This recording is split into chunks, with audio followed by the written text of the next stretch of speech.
Entonces vamos a ver, hoy te voy a platicar acerca del proceso invisible de Dios. Entonces, José, ya dijimos que es hijo de Jacob y de Raquel. No fue simplemente un joven con sueños.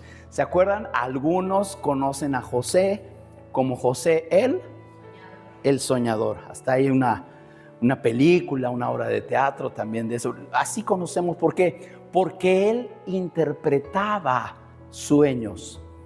Y vamos a ver que eso fue parte clave de lo que él iba a hacer. Entonces, no solamente fue un joven con sueños, sino también un instrumento a través del cual Dios preservó la vida de una nación. La historia de José es la historia de cómo Dios cumple su propósito, incluso cuando todo parece ir en una dirección contraria. Yo no sé si te ha pasado, pero a mí en muchas ocasiones, de repente vemos que todo está en nuestra contra y decimos, ¿esto será lo que quiere Dios para mí? Veo que hay trabas y trabas y trabas. ¿Vamos en buena dirección o nos regresamos? Entonces, José pasó por varias etapas en su vida. Fue amado, fue traicionado, fue olvidado y finalmente fue exaltado. Cada etapa tenía un propósito formativo. Y esto es algo que tú debes de aprender en tu propia vida.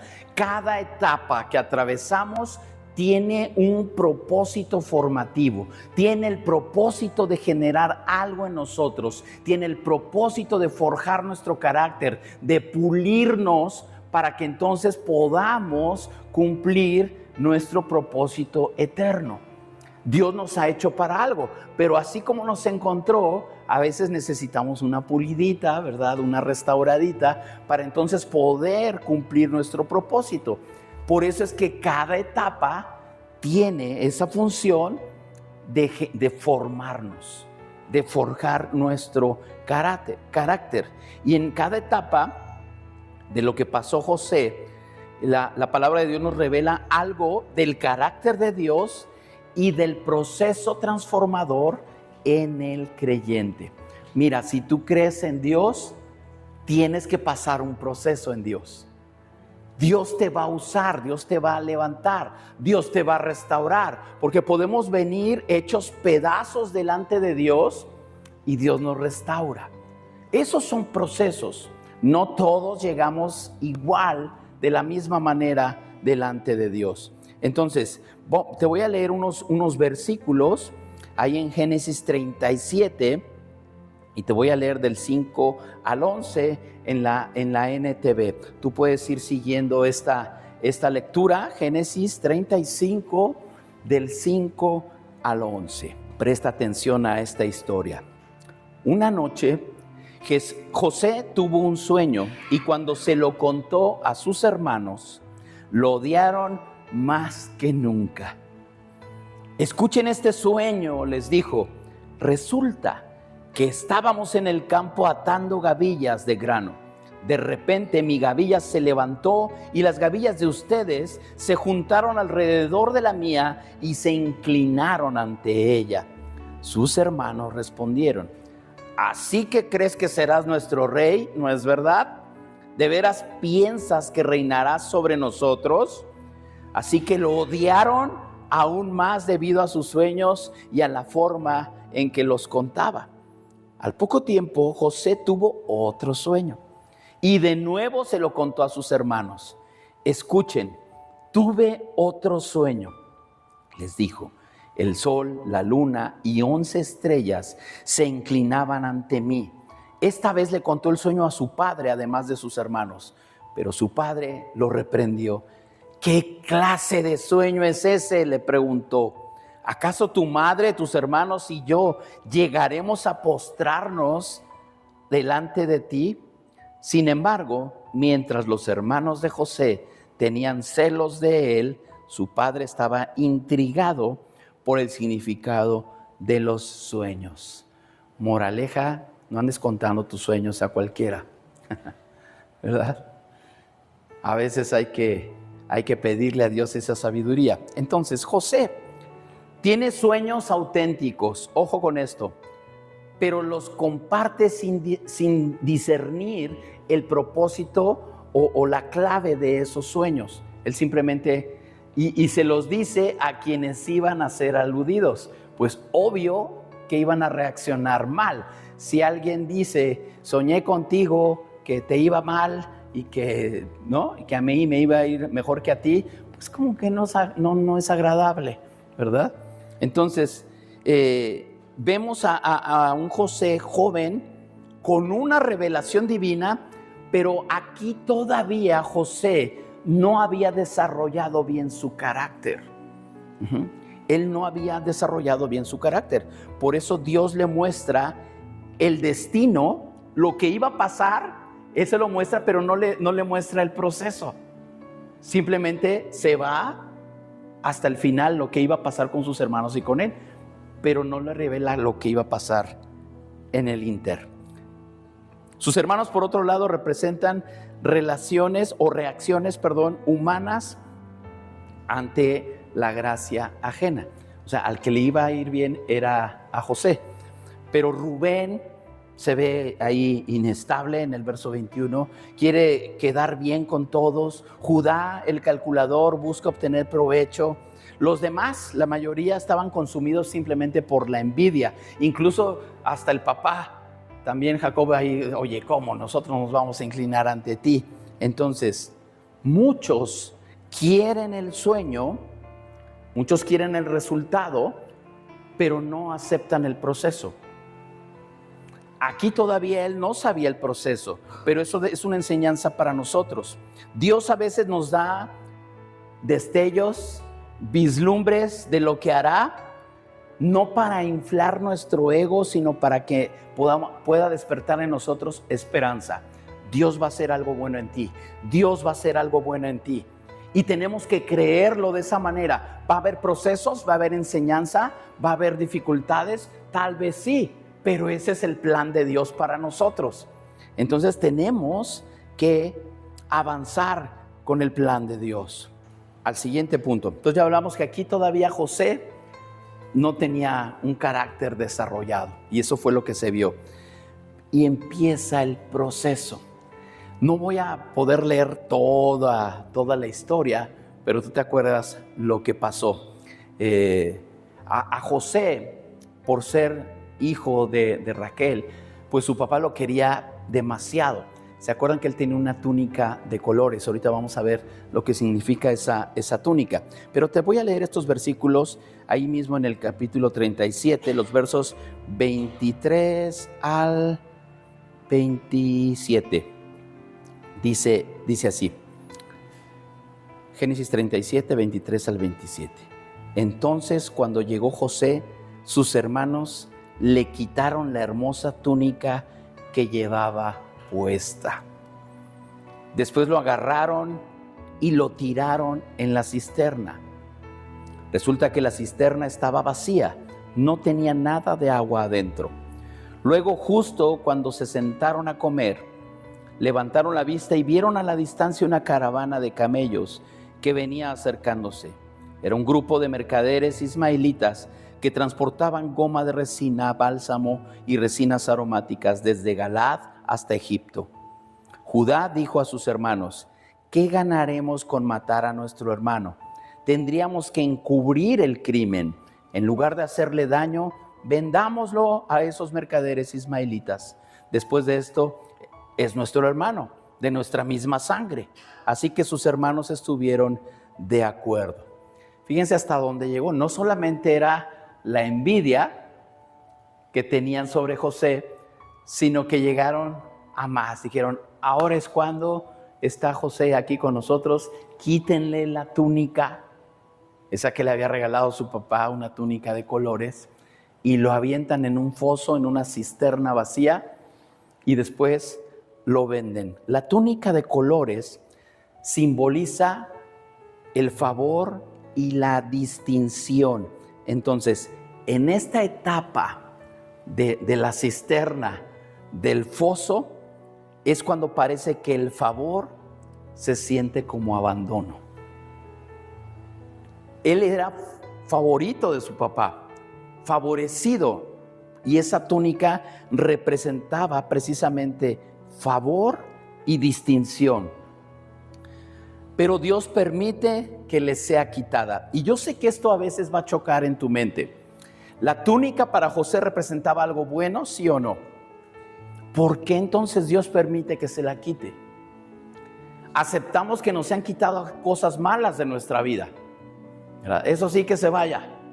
Las cosas que nos hacen daño, que se vayan. La enfermedad, que se vaya. Pero la túnica representaba eso, el favor y la distinción, algo bueno. Y Dios permite que le sea quitado. Y yo sé que esto nos golpea. ¿Por qué Dios permitió que le pasara eso a José? ¿Recuerdan lo que dije al principio? Todo tiene un propósito de formación. Todo tiene un propósito ¿de qué? De formación. Entonces, había cosas que formar en José. Les decía que al principio su carácter estaba inmaduro. Era un joven y tenía que forjar ese carácter. Entonces Dios permite que ese favor y distinción le sea quitado. El foso, la cisterna, es la primera escuela de despojo. Para llevarnos al propósito de Dios, Dios quita lo que creemos que nos define. Mira, a veces lo bueno en nuestra vida pensamos que ahí va a estar siempre y que eso nos define. Yo soy así, yo soy José, el de la túnica de colores. Y Dios permite que eso te sea despojado para enseñarte que tu identidad no depende de lo que posees. José no era la túnica. La túnica representaba el favor, pero le fue quitada. Entonces muchas veces Dios te va a quitar algo que tú piensas que te define. Y mira, ¿por qué choca con esto? Porque si tú aceptas o tú le das ese valor a cosas que te definen, puede ser tu carácter. Yo así soy y no voy a cambiar y así me voy a morir. ¿Tú crees que eso te define? Dios te lo puede quitar. ¿Tú crees que te define otra cosa de acuerdo a tu personalidad? Dios te lo puede quitar. No es eso lo que te define, sino tu identidad en Dios. Entonces, la traición de los hermanos no fue un mero accidente. Realmente fue el canal que Dios usó. Ellos ya envidiaban a su hermano, pero ellos no sabían que iban a ser instrumento. Simplemente actuaron. Entonces, checa, Dios incluso obra en medio de con tus enemigos. Dios los usa también. ¿Cómo? No Dios usa nada más a sus hijos. No, Dios usa también a los enemigos para poder cumplir su propósito en ti. Entonces, el foso, la cisterna, no es el final, sino es una vía de tránsito. El que hoy cae, mañana puede ser levantado por la misma mano de Dios. Hay personas que vemos, oye, ¿cómo a esta persona que iba a la iglesia le pasó esto? Todos podemos caer, pero el día de mañana Dios te levanta. Entonces, en los momentos donde parece que Dios guarda silencio o que calla o que permite que pasen ciertas cosas, Él está redirigiendo la historia.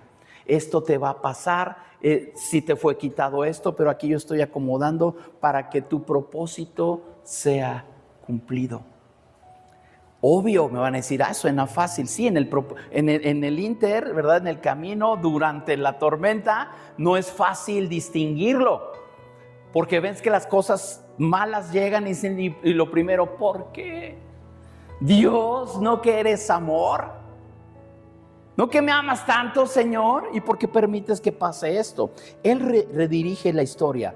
A veces el foso, la cisterna, eso que te está causando daño, es la antesala para estar delante del faraón. Viene algo bueno y no es una campaña política. Viene algo bueno para tu vida. No siempre vamos a estar. El miércoles mi esposa hablaba acerca de las etapas, ¿no? El martes, perdón. Acerca de las etapas ahí en Eclesiastés, que todo tiene su tiempo. El que estés pasando por una etapa no quiere decir que esa etapa va a ser eterna. Es una etapa y hay que pasarla. Entonces, el foso, la cisterna, muchas veces es la antesala de algo bueno que va a venir a tu vida. Ahora, vamos a la siguiente etapa de José, la etapa de Potifar. Ya vimos que entonces la primera etapa fue una visión sin madurez. La segunda etapa, la etapa de la cisterna o del foso, cuando el favor se siente como abandono. Y esta etapa de Potifar, la fidelidad en la prueba. Aquí vamos a ver que parte de Génesis 39 hasta el 1 al, déjame ver ahorita. Bueno, me va siguiendo, más o menos es al 10. Fíjense, cuando los mercaderes ismaelitas llevaron a José a Egipto, ya se lo llevaron, los hermanos lo vendieron a Potifar, un oficial egipcio. Ojo, llega a Egipto, a otra tierra donde ellos no pertenecían. No se te olvide, esto es muy importante en la historia. Potifar era capitán de la guardia del faraón, rey de Egipto. El Señor estaba con José, Dios estaba con José. Esto lo vas a ver muy frecuentemente en este pasaje. Dios estaba con José y lo que hacía a José era prosperado. Por eso tenía éxito en todo mientras servía en la casa de su amo egipcio. Potifar lo notó y se dio cuenta de que Dios, el Señor, estaba con José y le daba éxito en todo lo que hacía. Eso agradó a Potifar, quien pronto nombró a José su asistente personal. Lo puso a cargo de toda su casa y de todas sus posesiones. Desde el día en que José quedó encargado de la casa y de las propiedades de su amo, el Señor comenzó a bendecir la casa de Potifar por causa de José. Todos los asuntos de la casa marchaban bien y las cosechas y los animales prosperaron, pues Potifar le dio a José total y completa responsabilidad administrativa sobre todas sus posesiones. Con José a cargo, Potifar no se preocupaba por nada, excepto que iba a comer. Él no se preocupaba, y ojo, comentario aquí en el inter de esta historia, donde tú estés, Dios va a prosperar. Si tú trabajas en una empresa, esa empresa por tu causa va a ser prosperada. Porque un hijo de Dios está ahí. Y a veces lo decimos de broma y siempre lo comentamos mi esposa y yo cuando llegamos a un lugar, especialmente en un restaurante y está vacío, llegamos, pedimos y todo y de repente se llena. Si no se han dado cuenta, eso pasa. ¿Ok?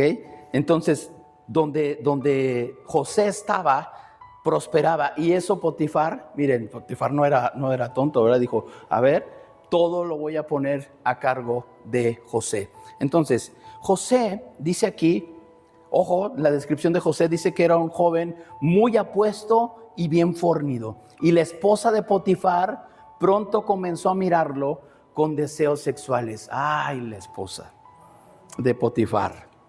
Y le decía a José, ven y acuéstate conmigo, le ordenó ella. Pero José se negó. Mire, le contestó, mi amo confía en mí y me puso a cargo de todo lo que hay en su casa. Nadie aquí tiene más autoridad que yo. Él no me ha negado nada, con excepción de usted, porque es su esposa. ¿Cómo podría yo cometer semejante maldad? Sería un gran pecado contra Dios. Ojo, él tenía el respeto por Potifar y dice, él ha confiado en mí. Pero si yo accedo a lo que usted está pidiendo, dice, sería un gran pecado contra Dios. Y dice ahí que día tras día ella seguía presionando a José, pero él se negaba a acostarse con ella y le evitaba tanto como podía. Aquí vemos a José prosperando sin tener todavía una posición de tanta importancia, podremos decir. Estaba solamente a cargo de la casa de Potifar. Y todo lo que, las veces en este texto, todavía nos faltó leer algunas, pero lo dice repetidas veces que el Señor estaba con José.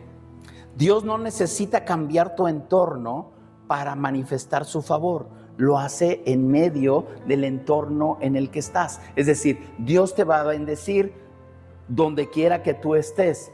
Tal vez en el propósito todavía no sea la etapa final a la que tú vas a llevar, pero Dios empieza a obrar en la etapa en la que estás. No debemos de perder de vista esto. Entonces, la integridad, ojo, porque muchos, y sobre todo nuestra cultura, y más la mentalidad del hombre, si platicáramos esto con los amigos en la oficina, tal vez dirían, qué tonto fue ese José, ¿por qué dejó pasar esa oportunidad? Mira que la esposa de Potifar estaba de muy buen ver. ¿Sí o no? Esa es la realidad, ¿no? O sus amigos en la vida, ya José, total, Potifar confía tanto en ti que ni siquiera se va a dar cuenta. Y ella es la que te está seduciendo, no tú a ella. ¿No? Aprovecha. Sería una gran oportunidad, ¿no? Y para quedar bien con los amigos. Pero nota la integridad. Nota la integridad, porque por eso es que la integridad es una prueba invisible. Una prueba invisible que deben pasar los que aspiran a tener, por ejemplo, un cargo público o un gobernante. Muchas veces en las campañas políticas, de repente salen los trapitos sucios, ¿verdad? Y tratan de ensuciar su nombre. Digo, yo no sé si sea cierto o no, ¿verdad? Pero cuando alguien es íntegro, esa integridad te respalda y tu pasado está seguro. Entonces, la integridad es la prueba invisible. Lo que haces cuando nadie ve, define si Dios puede confiarte lo que todos verán. Lo que tú haces cuando nadie te ve, eso va a determinar que Dios ponga en tus manos algo más grande que todos los demás puedan ver. Por eso es tan importante la integridad. La integridad. Cuando nosotros pensamos eso de que las oportunidades tienen que ser vistas, ¿no? No, ahí donde nadie te ve, donde solamente estás tú y Dios, allí es donde se debe reflejar la integridad. Muy bien, vamos a la siguiente etapa, la etapa de la prisión. Ya te imaginarás lo que pasó. La esposa siguió insistiendo y cuando José dijo que no, ya lo tenía ahí de la ropa y José dijo, me tengo que ir, y le deja el manto. Él se zafa y ella se queda con la ropa en la mano, la ropa de José. Y obvio que Potifar le iba a creer a ella y mete en la cárcel a José. La sorpresa de Potifar, ¿no? Yo creo que aún así le dolió más meter a José a la cárcel que el engaño de su esposa. ¿Sí o no? Porque él sabía la clase de hombre que era José. Entonces dice ahí el capítulo 40, verso 23, ahí de Génesis 40, 23. Sin embargo, el jefe de los coperos del faraón se olvidó de José por completo y nunca más volvió a pensar en él. Llega a la prisión y José pues estaba allí. ¿Y qué crees que hizo Dios con José? Empieza a prosperar lo que José hacía. Y entonces algunos, estaba allí en la cárcel el copero del rey y el panadero. Y tienen un sueño y de repente alguien dice, oye, pues yo sé que él como que le sabe a esto de los sueños, platícale, a lo mejor te dice. El chiste es que les dice ahí a los dos lo que iba a pasar. Uno iba a ser restituido en su puesto en el palacio con el rey, y el otro iba a morir, ¿verdad? Entonces, pues ya sale y todavía le dice, cuando al que se le cumplió el sueño, le dice, acuérdate de mí si sales, por favor, ayúdame. Él tenía favor de Dios también allí en la prisión, y los presos estaban a cargo de José. Entonces sale el copero y le dice, acuérdate de mí. Y aquí es donde dice este versículo de 40:23. Sin embargo, el jefe de los coperos del faraón se olvidó de José por completo y no pensó en él. Entonces la prisión representa ese tiempo donde las personas se olvidan, pero Dios se acuerda de ti. Miren, dependemos, y lo he dicho muchas veces, dependemos a veces de la aprobación de los demás para muchas cosas, no nada más en las redes sociales. Para muchas cosas a veces dependemos y queremos vernos bien ante los demás. Y cuando esas personas se olvidan de ti, ay, yo pensé que le importaba, ay, yo pensé que pensaba más seguido en mí y todo. Tienes que saber que Dios es el que no se olvida de ti. José interpreta los sueños de otros, pero nadie le interpreta el suyo. Este es el punto donde Dios prueba si seguirás sirviendo cuando no ves fruto.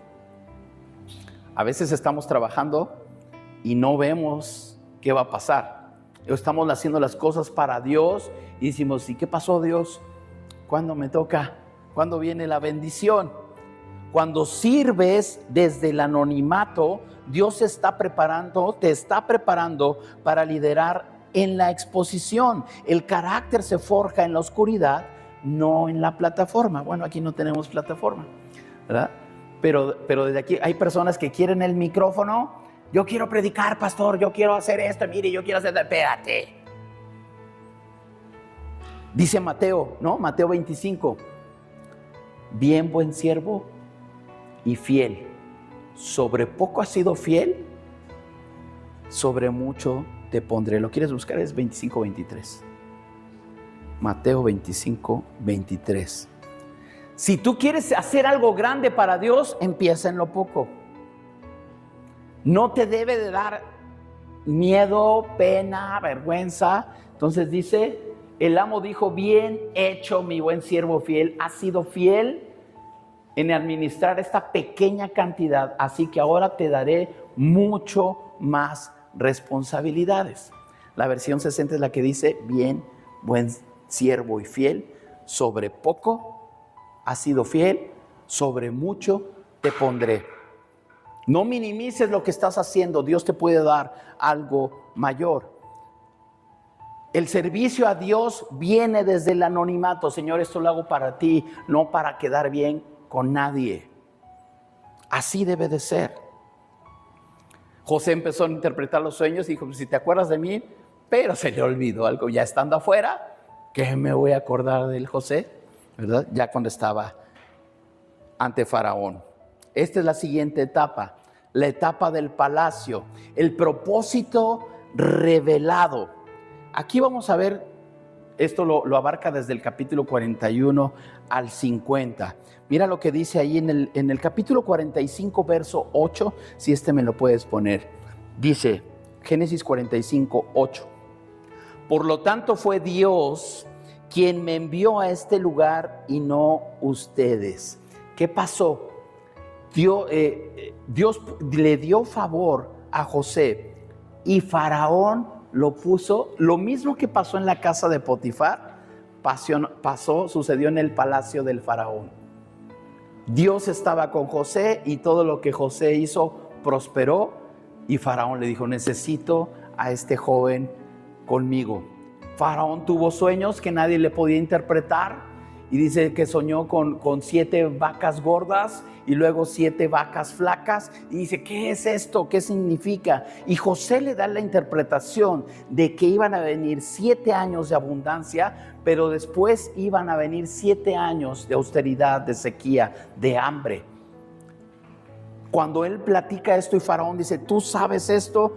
¿Qué tenemos que hacer? Y le da una estrategia. Mira, en este tiempo, cuando va a haber abundancia, tenemos que aprovechar para administrar bien los recursos y podamos tener para esos 7 años que vienen que no va a haber nada. El Faraón dijo, yo quiero a este aquí. Y dice que lo puso a cargo de todo. Dice, solamente yo puedo estar arriba en la jerarquía de José. De ahí en fuera, todos los demás tienen que obedecer lo que José diga. Entonces ya se imaginan, vino el hambre, vino todo y eso llegó a todas las regiones. José estaba en Egipto, su familia no estaba en Egipto. Y son los hermanos los que vienen a pedir ayuda a José. Ahí es donde se revela el sueño que José tuvo cuando era joven y que dijo que todos se iban a rendir ante él, incluyendo a su padre. Él ya siendo la máxima autoridad, bueno, abajo del faraón. Entonces, por eso aquí el verso 8, por lo tanto fue Dios, 45:8, quien me envió a este lugar y no ustedes, les está diciendo a sus hermanos. Y él quien me hizo consejero del faraón, administrador de todo su palacio y gobernador de todo Egipto. Finalmente José asciende al trono. Él está en un lugar privilegiado, no por manipulación, sino por la fidelidad a Dios. Y lo más impresionante es su visión redimida del dolor. Es decir, él venía con heridas por sus hermanos, porque él, imagínense, o sea, él no podía dar crédito a lo que hicieron con él. Ahora, no lo comenté ahí, pero en la historia habla de que le hicieron creer a su papá que él había muerto, porque lo vendieron, pero mancharon su túnica de colores con una sangre ahí de carnero y se la llevaron y dijeron, no, lo despedazó un animal y Jacob hizo luto por él. ¿Cómo, mi hijo? Entonces todo ese peso también lo traían los hermanos. El faraón le cambió el nombre, ya no era José, tenía un nombre egipcio. Y cuando llegan los hermanos, pues ni siquiera la indumentaria egipcia, ¿verdad? No, como que no lo reconocían, ¿verdad? Entonces, ya no ve a los enemigos como enemigos, que en este caso eran sus hermanos, sino los ve como instrumentos. Y por eso les dice, ustedes no me trajeron aquí, ustedes creen que porque me vendieron y yo llegué aquí me fue bien. No, quien me trajo fue Dios. Él es el que reconoce, Él es el soberano. La soberanía de Dios puede usar la malicia humana para cumplir un propósito eterno. Puede haber alguien que te quiera causar daño y Dios convierte ese daño en bendición para ti. Fue lo que hicieron los hermanos. Lo vendieron. Se vieron mala onda con José. Entonces, la verdadera madurez espiritual se evidencia cuando puedes mirar tu pasado y ver gracia donde antes viste herida. Ojo, repito esto. La verdadera madurez espiritual. ¿Cuándo vas tú a verificar que has madurado en tu vida espiritual? Cuando puedes ver atrás en tu pasado y donde antes veías heridas, insultos, sufrimiento, ahora ves la gracia de Dios en todo ese proceso. Eso es madurar. Si todavía echas un vistazo y te vuelves a enojar del pasado, todavía faltan etapas. Tal vez apenas vas en la de la cisterna.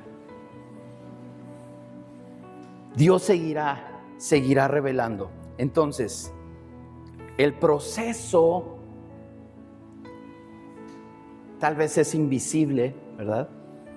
pero el propósito es eterno. Entonces Dios no solo quería hacer de José un gobernador, sino un hombre que reflejara su carácter.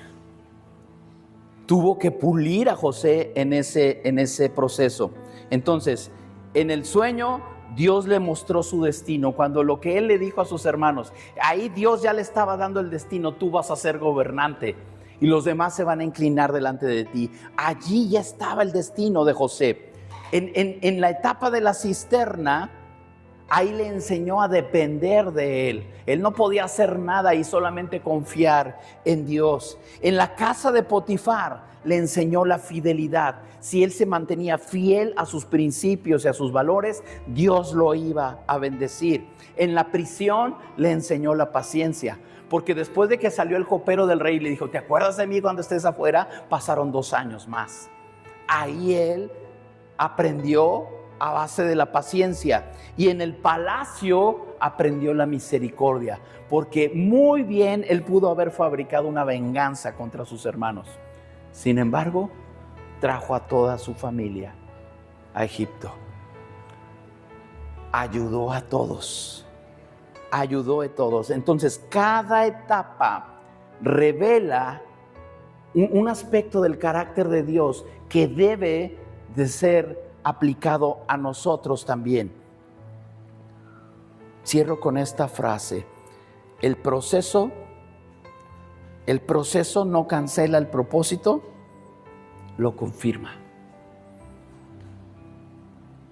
A veces pensamos que esto que estamos pasando no tiene nada que ver con nuestro propósito. No, es parte de él y lo confirma.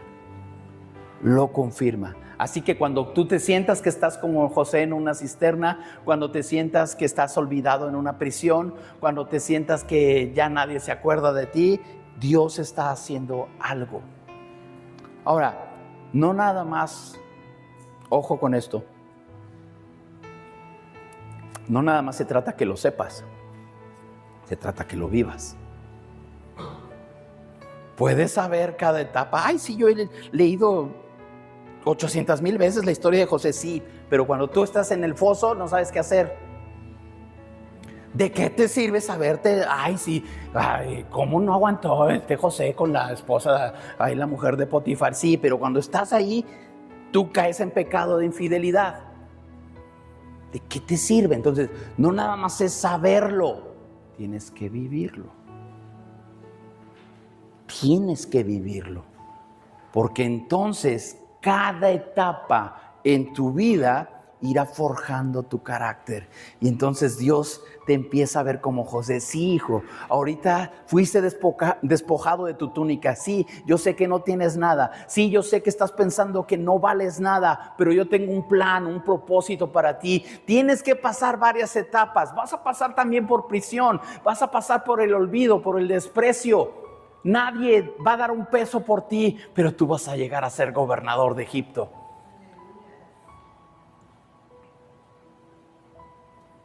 De ti depende creerlo. José mismo, cuando le contó el sueño a sus hermanos, y dijo: ¿qué será, hermanos? Porque yo aquí veo que ustedes van a estar rendidos. Pero él no sabía que iba a ser gobernador. En esa etapa él no lo sabía. Tal vez en este momento no sabes cuál es el plan de Dios para ti, pero tienes que avanzar en esas etapas y madurar. Dios te ha traído aquí para madurar. Dios ha querido que tú escuches esto para que tú madures tu carácter. Es tiempo, yo no sé en qué etapa estés, pero es tiempo de que tú demuestres tu fidelidad a Dios. Que las circunstancias que llegan a tu vida no te tiren, sino que te levantes. Que en lugar de pensar cómo me voy a vengar de mis enemigos que me hicieron tanto daño, sepas que tú vas a ser bendición para todos ellos. Porque han sido instrumento.